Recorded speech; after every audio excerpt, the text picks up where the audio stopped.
할렐루야, 성도 여러분 반갑습니다. 오늘도 하나님께서 허락하신 이 하루를 말씀과 함께 시작합니다.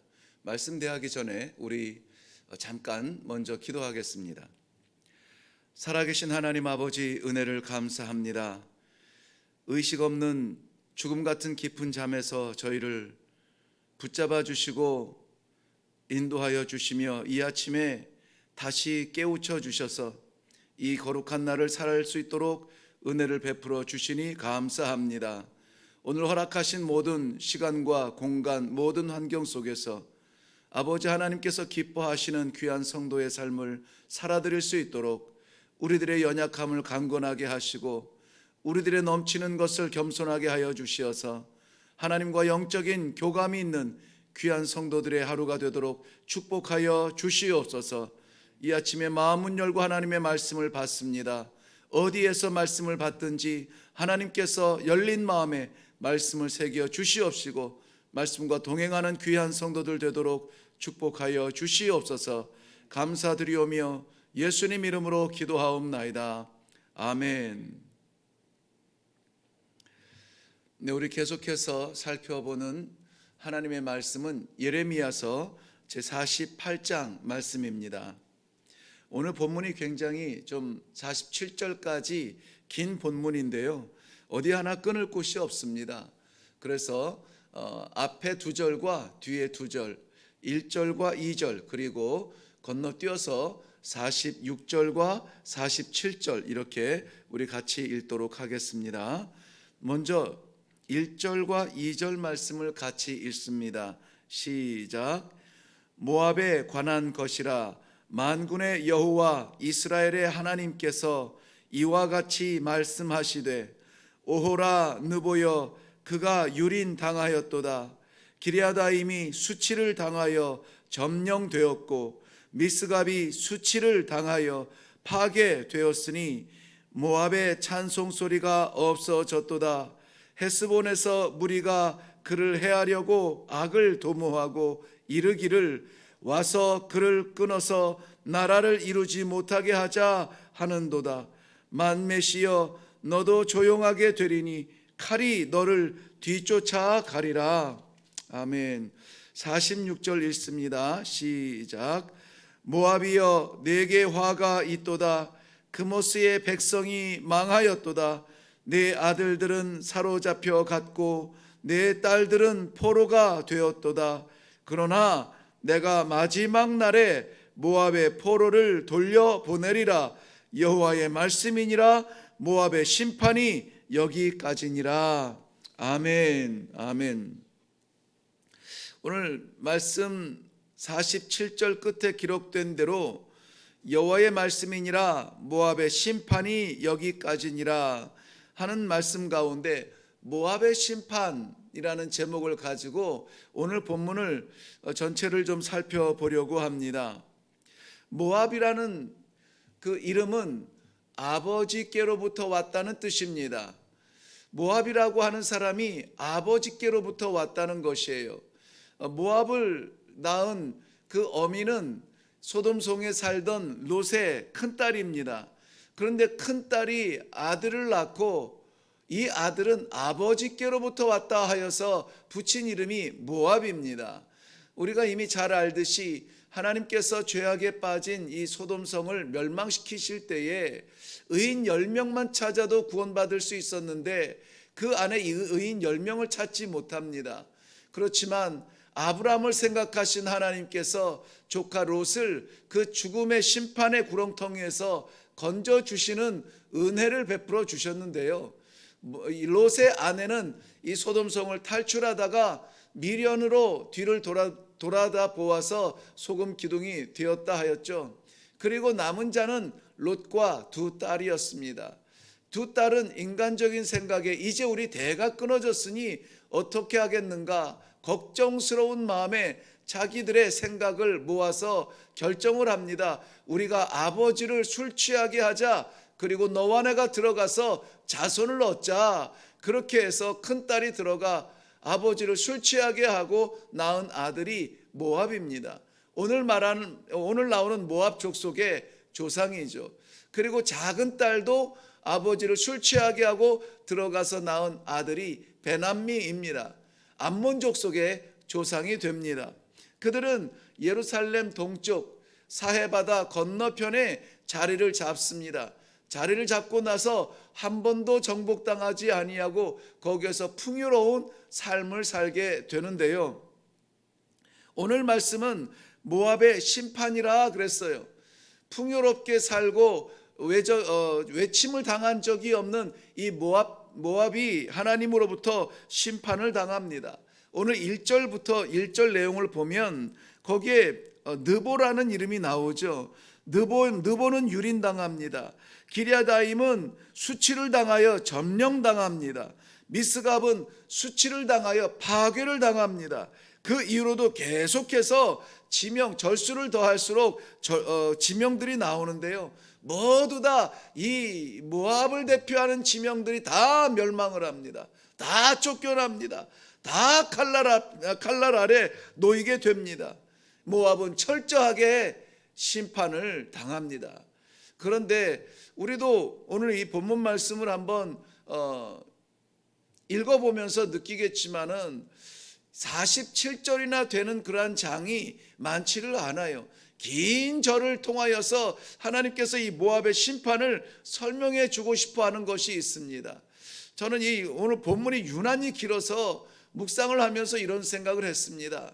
하나님께서 이 모압의 심판에 대하여서 이렇게 장황하게 설명을 하고 글을 남기셨을 때에는 꼭 필요한 말씀들을 남기셨을 것인데 내가 여기에서 몇 절 토막내어서 묵상하고 설명하기보다는 오늘은 이 전체적인 말씀 구절들 가운데서 몇 절을 우리가 살펴보며 모압의 심판을 통한 하나님의 교훈을 함께 받으려고 합니다. 이 모압은 바벨론에 의해서 심판을 당합니다.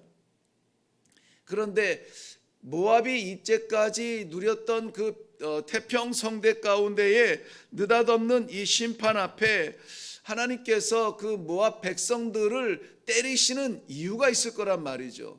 오늘도 하나님께서 우리 각자의 삶, 하늘의 새 한 마리까지 그냥 날려보내지 아니하시고 오늘도 우리에게 허락하신 이 하루 우연히 그냥 열리는 날이 아니라 우리는 확실하게 반드시 믿어야 하고 지금도 믿는 것은 무엇이냐? 하나님은 역사를 주관하시는 분이라는 것입니다. 이 지구촌의 역사뿐만이 아니라 우리 성도의 삶의 역사도 주관하십니다. 그러므로 하나님께서 이 한 민족을 심판하실 때에는 반드시 이유가 있습니다. 모압을 심판하시는 하나님, 모압이 멸망당해야만 하는 그 이유를 우리가 알면은 무엇이 도움이 될까요? 멸망당하지 않을 수 있는 지혜를 얻을 수 있겠죠. 그래서 몇 절 살펴보면서 그 지혜를 좀 얻으려고 합니다. 먼저 29절 한번 가보겠습니다. 29절 보면 이렇게 기록되었어요. 모압 주민들아 너희는 성읍을 떠나 바위 사이에 살지어다. 출입문 어귀 가장자리 깃들이는 비둘기같이 할지어다. 이어서 보세요. 우리가 모압의 교만을 들었나니 심한 교만 곧 그들의 자고와 오만과 자랑과 그 마음의 거만이니라 라고 말씀하고 있습니다. 교만이라고만 해도 우리는 이해합니다. 그런데 자고하였다, 스스로 높아졌습니다. 오만하였다, 자기가 주인이 되었습니다. 자랑합니다, 드러낼 것이 자기밖에 없습니다. 내 이름이 감추어지는 것을 견디질 못합니다. 그 마음에 거만함이라, 그 마음에 자신이 주인이 되었습니다. 하나님께서 모압을 심판하시는 원인 무엇이겠습니까? 교만이었어요. 교만입니다. 얼마나 오랫동안 이 나라가 부흥성장했는지 관심이 없습니다. 얼마나 그들 안에 장점이 있는지 관심이 없습니다.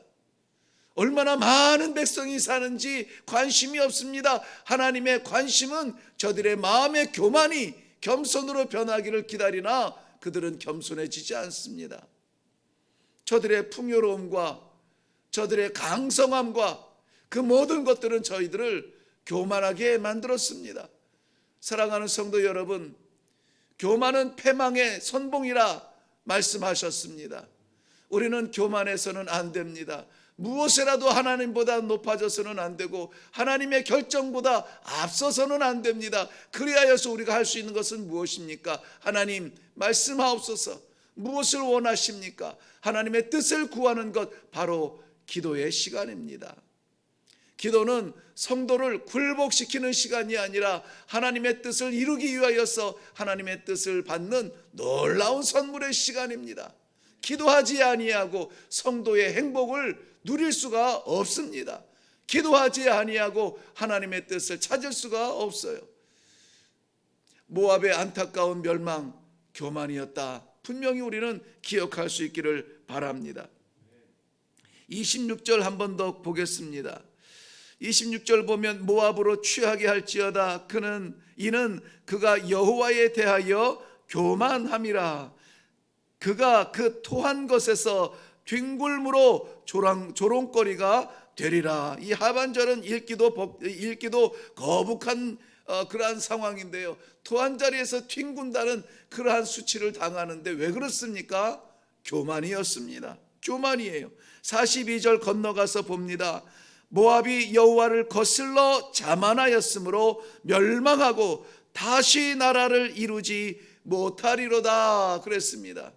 여호와를 거스르는 것이 교만이랍니다. 여호와의 뜻을 무시하는 것이 교만이랍니다. 여호와께서 말씀하실 기회를 주지 않는 것이 교만이랍니다. 우리의 생각이 주인 되는 것, 교만이랍니다.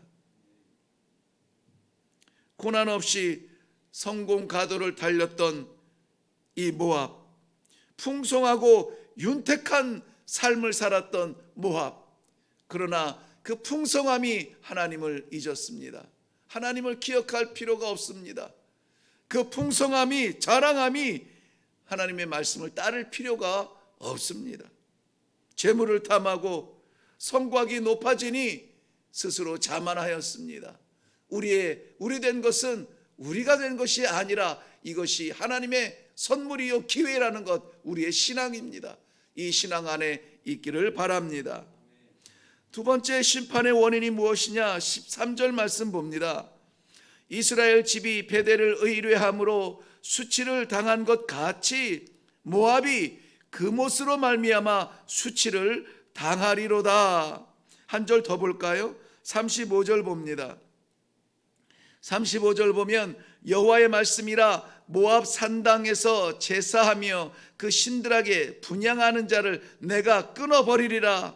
우리 한 절 더 봅니다. 오늘 본문 읽었던 46절입니다. 모압이여 내게 화가 있도다. 그모스의 백성이 망하였도다. 내 아들들은 사로잡혀갔고 내 딸들은 포로가 되었도다. 모압이라는 이 백성을 부를 때에 그모스의 백성이라고 말합니다. 그모스로 인하여서 이 모압 족속은 심판을 당하게 됩니다. 우상 숭배입니다. 이 그모스라고 하는 것, 이것은 솔로몬 시대에 예루살렘 앞산에도 세웠던 그러한 우상입니다. 이 솔로몬이 모압의 여인을 아내로 맞이하면서 이 여인이 가지고 온 그 신상인데요, 이러한 인신 제사를 드리는 그모스 우상 숭배로 말미암아 모압은 멸망하게 되는 것입니다. 여러분은 무엇이라고 증명이 됩니까? 나는 누구입니까? 사람들이 나를 누구라고 알고 있습니까? 부자라고 알고 있나요? 학자라고 알고 있나요? 장수한 사람이라고 알고 있나요? 야, 그 사람 건강해, 건강한 사람이라고 알고 있나요? 오늘 모압의 별명이 무엇이었습니까? 그모스의 백성이었습니다. 모압이라고 하는 사람들을 보았을 때 그모스의 사람, 이렇게 불렀다는 것입니다. 오늘 우리를 부르는 우리의 대명사는 무엇입니까? 성도 아무개, 집사 아무개, 목사 아무개라고 불리우며 살고 있습니까? 하나님의 백성이라고 불리우고 살고 있습니까? 만약에 우리가 그러한 이름을 잃어버렸다면 우리는 위기를 느껴야 합니다. 그리하여서 어디를 가든지 우리를 하나님의 백성으로 맞이할 수 있는 그런 거룩함이 우리에게 있어야 됩니다. 이것은 교만이 아니에요. 나를 통하여서 아버지께서 나타나는, 하나님이 드러나는 겸손 중에 겸손입니다. 그 사람 좋은 성도야, 그 사람 좋은 크리스찬이야 라고 하는 그런 이름을 받을 수 있기를 바라요. 이 지역에서 이 일회교회가 20년 가까운 시간을 가지고 있습니다. 그런데 일회교회 목사라고 하는 이 설명을 드렸는데, 소개를 했는데, 일회교회가 어딨냐고 물어보는 것을 들을 때 저는 좀 슬펐습니다. 우리 일회교회가 이 지역에 좀 좋은 교회로서의 그런 대명사처럼 불리워졌으면 좋겠습니다. 좋은 성도가 있고 좋은 예배가 있고 좋은 이런 신앙이 있는데 왜 일회교회를 사람들이 알지 못할까? 심각한 고민 속에 빠졌습니다. 사랑하는 성도 여러분, 오늘 모압을 하나님께서 치실 때에 그 죄악 중에 하나가 그모스 우상 숭배였고, 심지어는 그모스의 백성이라는 별명까지 받았습니다. 오늘 우리의 별명, 신성하고 거룩한 성도 아무개라고 불릴 수 있는 그러한 인식을, 각인을 세상에 시켜줄 수 있는 놀라운 축복이 있기를 주님의 이름으로 축원합니다. 이 심판의 결과는 무엇입니까? 참으로 생각하기조차, 글을 읽기조차 끔찍한 부분들로 가득 차 있는데요. 먼저 9절 말씀 보면, 모압의 그 날개를 주어 나라 피하게 하라. 그 성읍들이 황폐하여 거기에 사는 자가 없으리라 말씀하고 있습니다. 남는 자가 없습니다. 35절 가서 볼까요? 여호와의 말씀이라, 모압 산당에서 제사하며 그 신들에게 분향하는 자를 내가 끊어버리리라 그랬습니다. 끊어버리리라. 소망이 없습니다. 39절 봅니다. 39절에는 어찌하여 모압이 파괴되었느냐? 이유를 알아보니 모압이 그 사방 모든 사람들의 조롱거리와 공포의 대상이 되었도다. 모압에게 행하신 하나님의 심판을 생각만 해도 소름 끼치는 끔찍한 심판을 받습니다. 마지막 46절 하반절에 보면, 내 아들들은 사로잡혀갔고 내 딸들은 포로가 되었다라고 말씀합니다. 여기 보면 이상한 거 있잖아요. 내 아들들은 사로잡혀갔고 내 딸들은 포로가 되었도다. 과거형으로 쓰고 있습니다.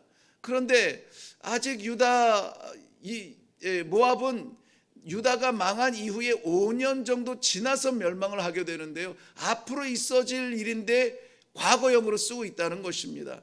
이것은 이 일이 어떻게 된다고요? 분명하고도 확실하게 일어난다는 것입니다. 우리 애들이 귀엽게 싸울 때 너 죽어 이렇게 미래형으로 하지 않고, 정말 화가 났을 때 뭐라고 합니까? 너 죽었어 라고 말하잖아요. 뭐 좋은 예는 아닌 것 같습니다만은, 그래도 이 모압의 이 심판은 너무나 확실하여서 이렇게 오늘 본문에서 기록하고 있습니다. 그런데요, 성도 여러분, 모압에 대하여서 우리는 좋은 기억이 전혀 없습니다.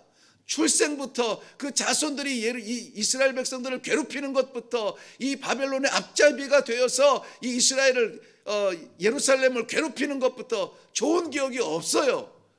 그런데 오늘 47절 말씀을 결론을 내립니다. 그러나 내가 마지막 날에 모압의 포로를 돌려보내리라. 이쁜 구석 하나도 없는 이 모압도 하나님께서 마지막 날에 돌려보내리라, 회복시켜 주겠다고 약속해 주셨습니다. 오늘 우리 하나님 아버지 앞에 드러낼 의로운 것이 전혀 없을지라도 하나님의 이 악한 모압도 회복시키시겠다는 아버지의 사랑에 의지하여서, 아버지 다시 한번 기회를 주세요. 내가 어제까지는 성도로서 하나님의 영광을 드러내지 못하고 기쁘시게 하지 못하는 부끄러운 삶을 살았을지라도, 오늘 허락하여 주시는 모든 기회를 하나님 주의 영광 위하여서 한번 살아보겠습니다. 한번 외쳐보겠습니다. 한번 베풀어 보겠습니다. 내 입에서 나오는 노래, 찬송 한 절이라도 불러보겠습니다. 거룩하게 쓰임받는 구석이 있을 수 있도록, 그리하여서 여호와 하나님께서 마지막 그날에 우리를 회복시키실 때에, 돌리실 때에 부끄럽지 아니하도록 이 하루의 기회를 충성으로 살아드리는 것은 어떨까요? 기도하겠습니다. 살아계신 하나님 아버지, 은혜를 감사합니다. 이쁜 구석 하나 없는 모압 족속, 완전한 패망과 절망과 우리 하나님께서 그 민족을 끊어버리시겠다고 심판의 말씀을 장황하게 이렇게 설명을 해 주셨습니다. 말씀을 한 절 한 절 읽을 때마다 철렁철렁합니다. 두렵습니다. 우리도 다르지 않기 때문입니다. 우리의 교만도 우리의 우상 숭배도 다르지 않습니다. 그러나 부끄럽고도 감사한 것은 우리 하나님께서 돌려보내시겠다는 회복의 약속을 주시니 감당할 수 없는 아버지의 사랑을 느낍니다. 이 하루를 주님 앞에 부끄럽지 않게 살아가는 성도들이 다 되게 하여 주시옵소서. 순간이라도 아버지 영광을 위하여서 쓰임받는 주의 백성들 되어서 모압 백성들처럼 부끄러움 당하지 아니하고 하나님께서 기뻐 품에 안으시는 귀한 하나님의 백성들의 삶이 되도록 축복하여 주시옵소서. 감사드리오며 예수님 이름으로 기도하옵나이다. 아멘. 예, 오늘 우리 기도할 때에 저는 개인적으로는 기도하기 전에 이 48장을 한번 쭉 읽어보고 기도하면 더 좋겠다는 생각이 있습니다만은 그래도 오늘 같이 나눈 이 말씀이 우리에게 주시는 교훈이 있다면 말씀에 의지하여서 정말 이러한 부끄러움 당하지 아니하도록 우리의 교만과 우리가 하나님보다 더 우선시 여기는 그 우상들을 뿌리 뽑고 정말 이 허락하신 이 하루 가운데 하나님 영광 위하여서 한번 살아보겠습니다. 나는 결심은 하는데 잘 되지 않아요. 생각은 하는데 잊어버립니다. 하나님 도와주시옵소서. 하나님을 향한 나의 사랑이 끊어지지 아니하도록, 멈추지 아니하도록, 우리 영적 침해당하지 아니하도록 하나님 내 안에 하나님 말씀이 역사할 수 있도록 성령께서 주관하여 주시옵소서. 이 시간에 우리 다 같이 하나님께서 주관하시고 통치하시는 이 하루가 되게 해달라고, 성도가 될지언정 모압 백성 되지 않도록 간절하게 기도하고 이 하루를 시작할 수 있기를 바랍니다. 우리 다 같이 기도하겠습니다.